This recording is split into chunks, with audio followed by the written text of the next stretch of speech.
Center for Victims of Torture.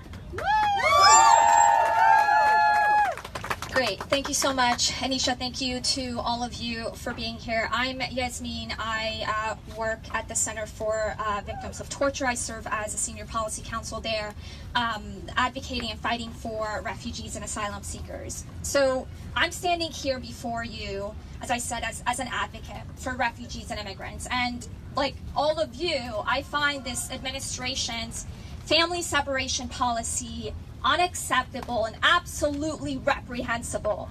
Yep.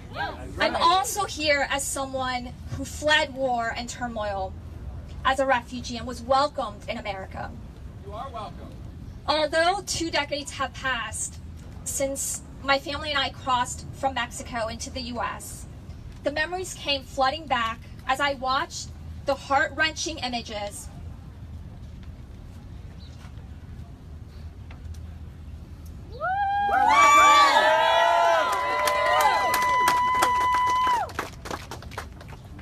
You got it, girl. of children being taken from You their got parents it. You got it. at the southern border. You got it. You got it. I was You're fine. You got it. We love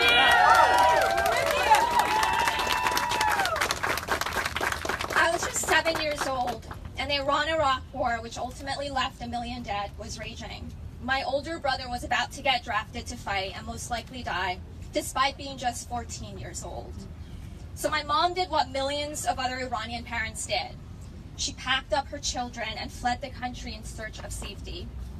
After arriving in Turkey, my mother, 2 brothers, sister, and I spent months living out of suitcases in a motel as my mother tried everything she possibly could to find a legal way for us to join my father, who is living in the U.S. Frustrated and running out of options to save her family, my mom began to lose hope.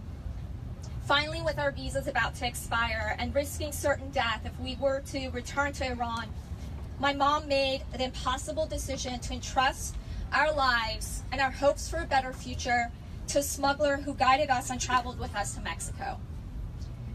We were told to wear dark clothing, to only move at night, and to split up once we reached the border to reduce the risk of being caught.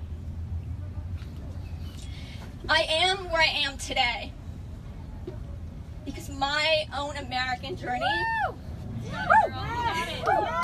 began at a time when our immigration laws and policies were more humane and not as draconian as it has become. As a result, I was given a chance. I wasn't turned away at the border. I wasn't separated from my mother. I wasn't kept out of school because I didn't have documentation. For 2 weeks, we were kept in a detention center, but I can't imagine how it feels for a child to have to go through that by themselves and be kept up in a cage all alone. Like an animal.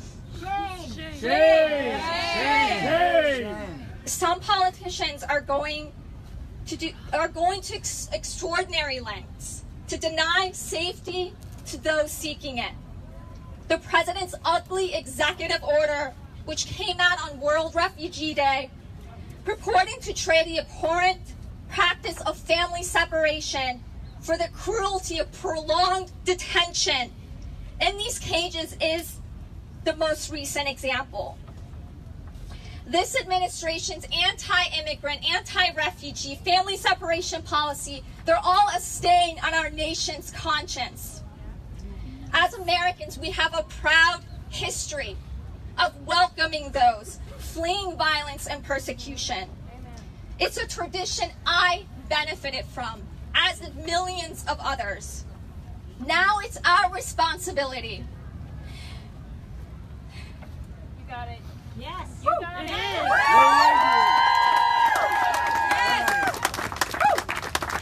It's our responsibility to help those most vulnerable in our communities and in the world.